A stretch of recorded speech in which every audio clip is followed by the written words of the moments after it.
Queria dizer, a gente já teve um contato prévio, né, candidato? O senhor recebeu a gente muito bem no seu escritório político, a gente levou algumas das nossas propostas e queria reforçar aqui também pessoalmente o nosso compromisso, na verdade, com a segurança pública, com o interesse público.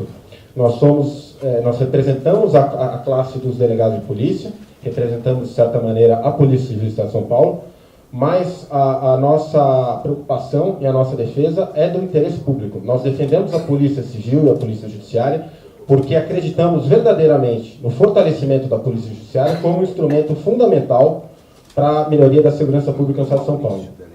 E nós temos a convicção verdadeira, da mesma maneira, de que um governo que passe a olhar para essa Polícia Judiciária com o devido valor e o devido respeito, fará da segurança pública uma verdadeira vitrine para todo o Brasil.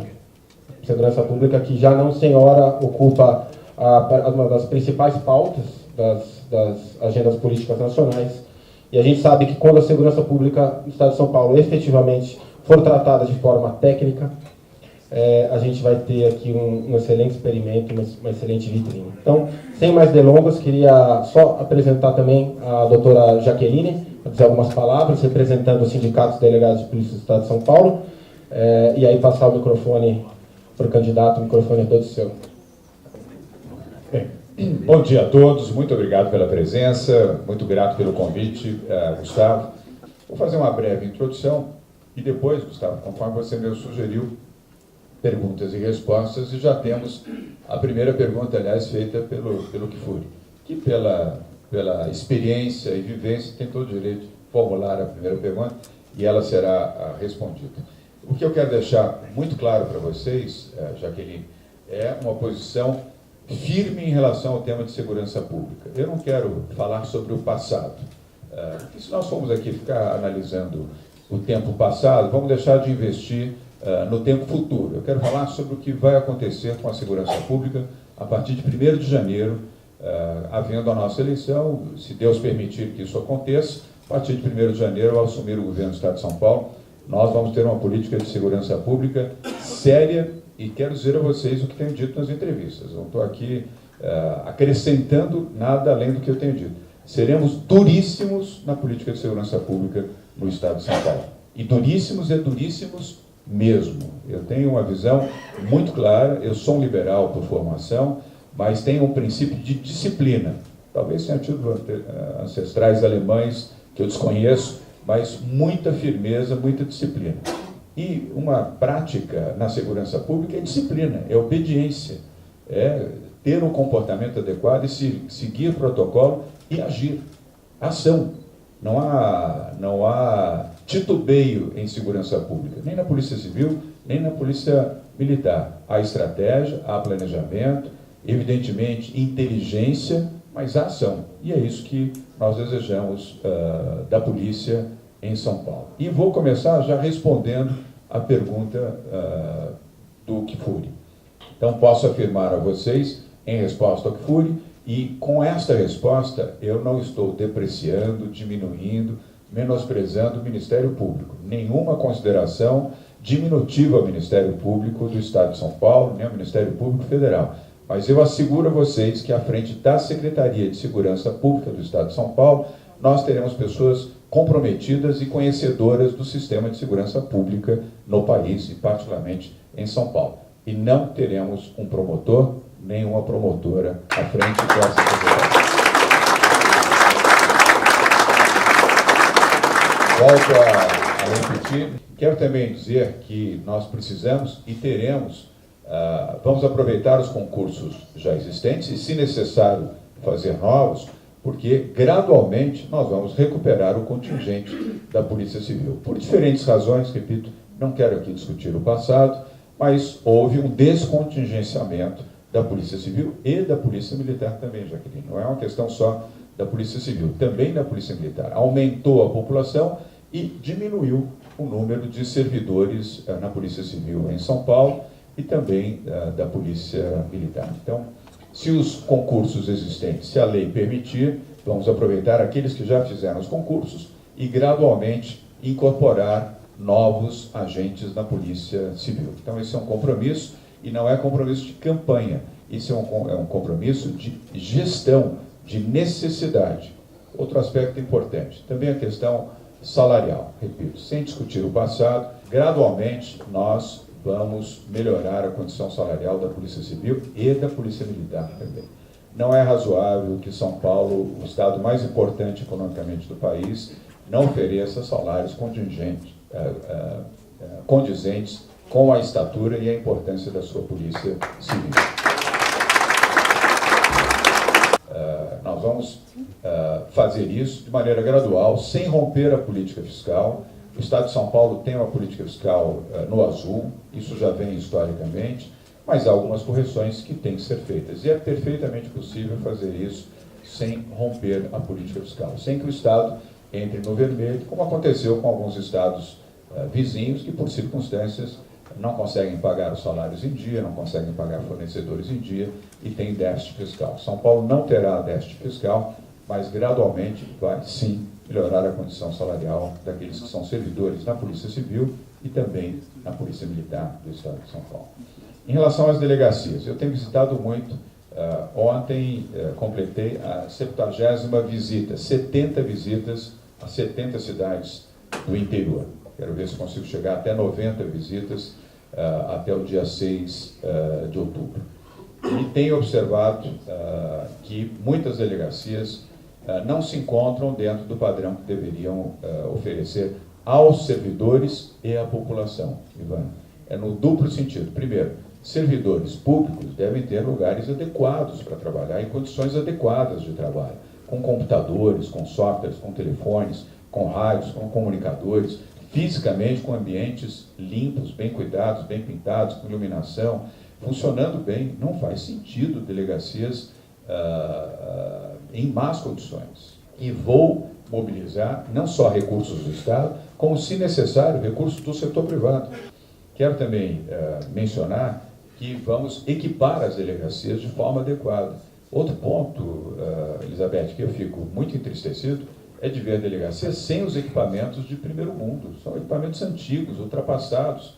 Vejo muitos policiais levando os seus equipamentos, os seus tablets, os seus próprios computadores. Não faz sentido isso. Esse é o Estado. O Estado que tem que ter a obrigação de fornecer equipamentos de última geração para que a polícia também possa atuar com o state of the art, com o que há de melhor na tecnologia, até para poder fazer da inteligência policial uma ação eficiente. Eu entendo que no mundo de vocês, treinar, aprimorar e estar atualizado com tecnologias, sistemas, metodologias é fundamental. E todo policial quer isso, tanto o policial civil quanto o policial militar. Então vamos sim utilizar estas experiências internacionais para o aprimoramento e o treinamento da Polícia Civil e, repito, nesse caso também da Polícia Militar. E falar também dos DEICs regionais. Vocês têm observado que eu tenho dito que nós vamos implantar os DEICs regionais. E vamos, assim como os BAEPs. Nós temos 5 BAEPs, os Batalhões Especiais da Polícia Militar, hoje aqui no estado de São Paulo. 1 na capital, 4 no interior. Serão 22 na nossa gestão. Vamos, a partir de janeiro, implantando gradualmente, não é uma coisa instantânea, não é um estalar de dedos, mas serão 22. Vamos pular de 5 para 22. Cada BAEP, Gustavo, tem 300 policiais militares treinados pela rota, padrão rota de atendimento. E nós vamos integrar, ou seja, ao lado deste BAEP, nós teremos um DEIC regional. Nos 5 locais onde já existem hoje os BAEPs, onde não existir o DEIC regional, evidentemente, onde já existir, não vamos duplicar, não tem necessidade. Mas onde não existir, será implantado também ação conjunta, Olim, Polícia Militar e Polícia Civil. E vamos ter, nesses locais, se possível, fisicamente, um COI, um Centro de Operações Integradas. Nós estamos fazendo isso na capital de São Paulo. Aliás, estamos fazendo aqui na Barra Funda, com investimento privado. Os DEICs regionais serão muito importantes. E por quê? Eu acredito, e fui convencido por vocês, aliás, é o aprendizado dos nossos grupos de trabalho, o Roberto e o Ivan, de que a inteligência policial é um investimento absolutamente seguro, porque ele previne o crime, ele evita o crime. Esse é um aprendizado rápido. As informações e os exemplos que foram apresentados ali nessas reuniões Me deixaram absolutamente convencido. A ação de inteligência, preciso investir na inteligência, porque ela previne o crime e prende os criminosos antes que eles atuem. E por último, Gustavo, investir em 2 outros fatores que fizemos aqui em São Paulo e que funcionou muito bem. Monitoramento eletrônico, câmeras.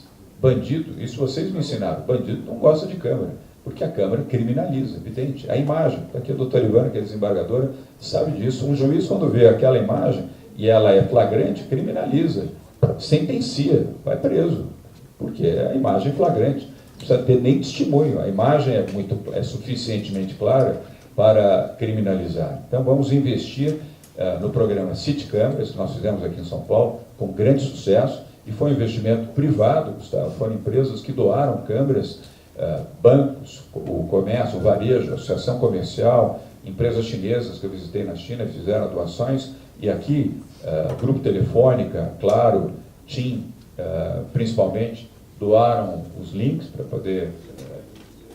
você viu, inclusive, o Coronel Zé Roberto mostrou isso para você, e vamos levar isso também para o interior. Os acessos, entradas e saídas das rodovias estaduais, entradas e saídas das rodovias vicinais e as áreas de maior volume histórico de assaltos, nós teremos câmeras.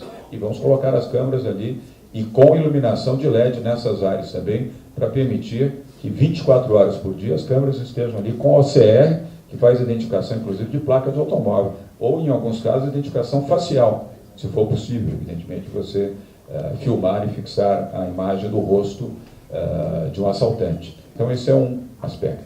O outro, também teremos nesses COIs, nos Centros de Operações Integradas, é a polícia de drone, que nós introduzimos aqui no Brasil, em São Paulo. Eu já tinha visto isso nos Estados Unidos, depois tinha notícias também da polícia de drones no Japão, na Inglaterra e na Coreia do Sul. E, curiosamente, não tinha aqui no Brasil. Não são drones de brinquedo, são drones fabricados para a ciência investigativa. São drones que custam mais de R$500 mil cada um. Nós conseguimos a doação de 8 aqui na capital de São Paulo. E estão funcionando muito bem e ajudam tanto a Polícia Civil quanto a Polícia Militar. A colaboração da Secretaria de Segurança Urbana, do Coronel Zé Roberto, tem usado e atendido, inclusive, demandas da Polícia Civil e da Polícia Militar, com a equipe de agentes da GCM, que foram treinados pelos fabricantes para a utilização dos drones. Os drones são silenciosos, você não percebe a sua presença, não ouve a sua presença, e tem também uma altíssima capacidade de resolução. Fazem como as câmeras OCR, identificação de chapa de automóvel, identificação facial e transmissão automática, evidentemente. E para o Copom, as imagens são transmitidas diretamente para o Copom. E finalizo uma frase que eu tenho dito sempre, mas é a frase que vai estabelecer todo o nosso mote de programa de governo na área de segurança. É polícia na rua e bandidos na cadeia. Bom,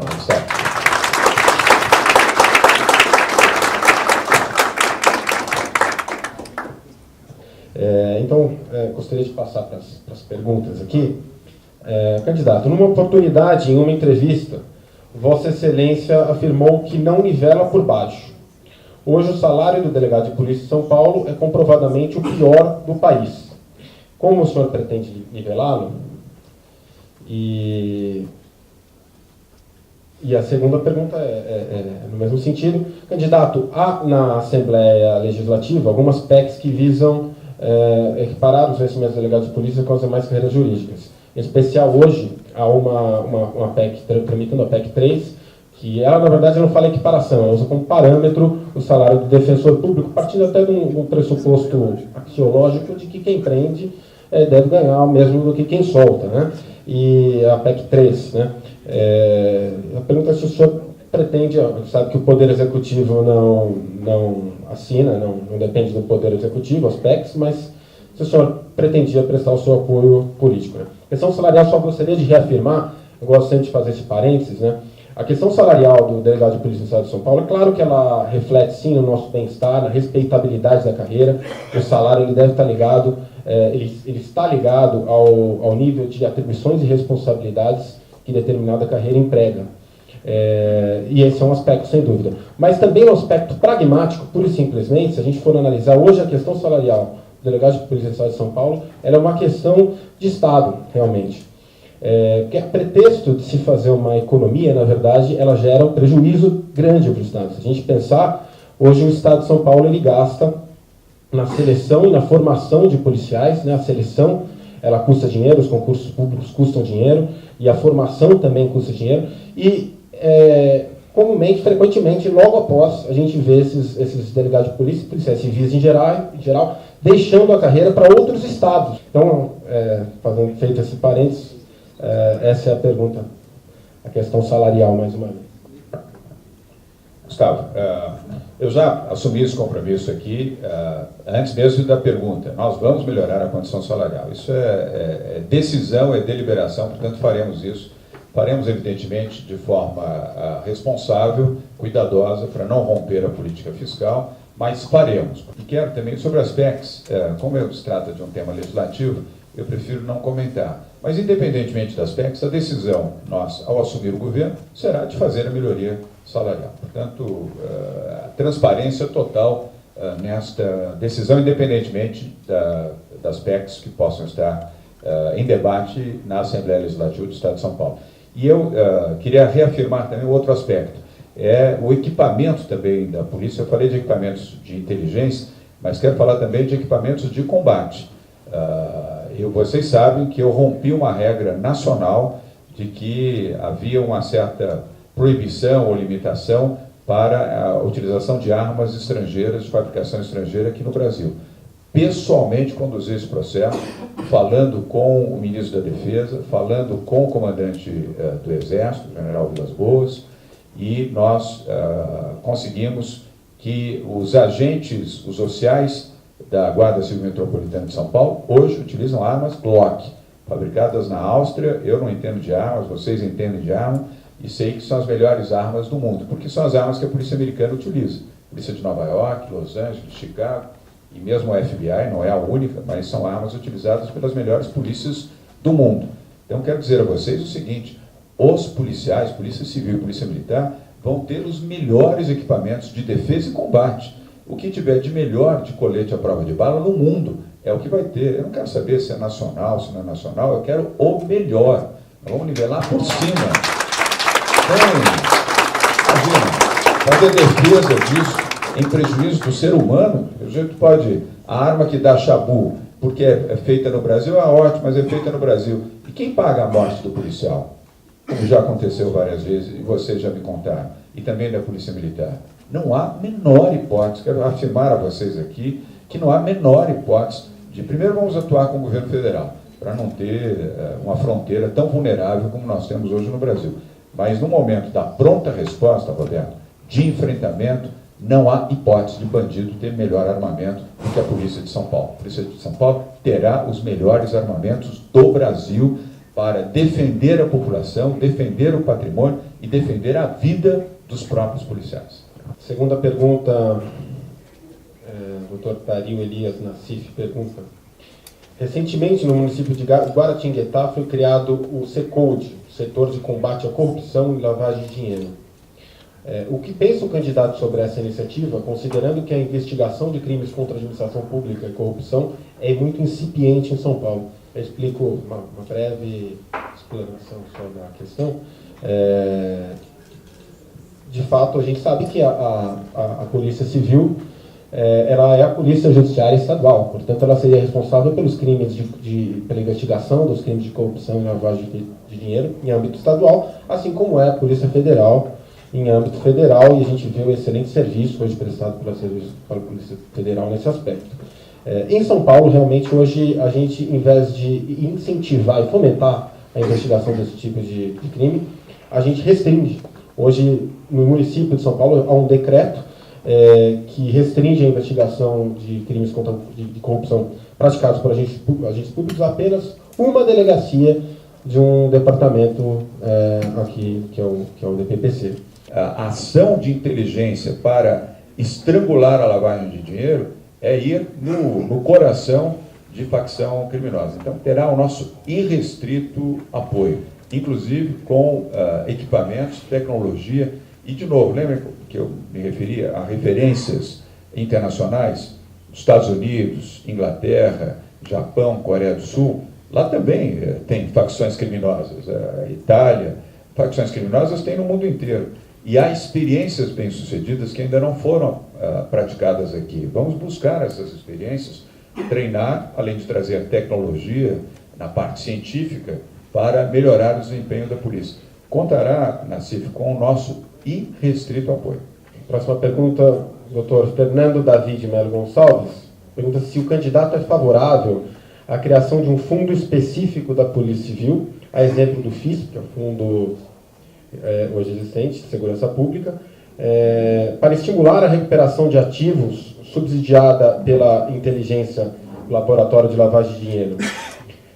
Também contextualizar um pouco essa questão, a gente sabe que há um dispositivo na lei de lavagem de dinheiro que ela permite que todo o produto, aquilo que for o produto ilícito, que é recuperado por meio da investigação, ele seja revertido e aplicado dentro da própria Polícia Civil. E para isso precisaria apenas de uma regulamentação. Recentemente foi feito em Santa Catarina, e a ideia interessante disso é que ela pode tornar a Polícia Civil, em médio ou longo prazo, uma instituição autossustentável, sem depender de dinheiro público, apenas com essa recuperação de ativos ilícitos.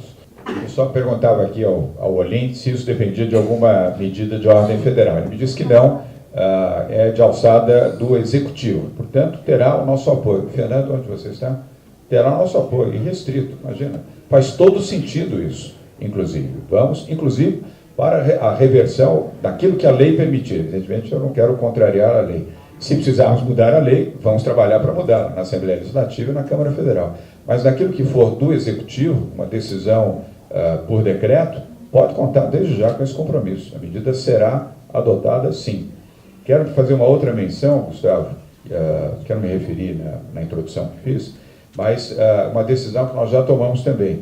Nós vamos passar a fazer a aquisição de veículos semi-blindados para a Polícia Civil e Polícia Militar do Estado de São Paulo. Como na América, nos Estados Unidos, os veículos das guardas, dos counties, as guardas comunitárias e também da Polícia Estadual, eles são blindados, vocês sabem, os que já foram aos Estados Unidos, que já treinaram ou que estudam isso, a parte frontal é blindada, o capô, o vidro dianteiro, os vidros laterais das portas e as portas são blindadas. Aqui faremos o mesmo, nos veículos que foram utilizados para essa finalidade, evidentemente. Será a primeira polícia no Brasil a ter a semi-blindagem de veículos. Passará a ser obrigatório, porque melhora a condição de segurança do policial e melhora a sua condição de enfrentamento também dos bandidos. Por isso é que a polícia americana utiliza os automóveis. Primeiro, câmeras, que esse é outro fator que também vamos ter todos os veículos com câmera, fazendo filmagem permanente. Qual a opinião do candidato sobre o ciclo completo de polícia?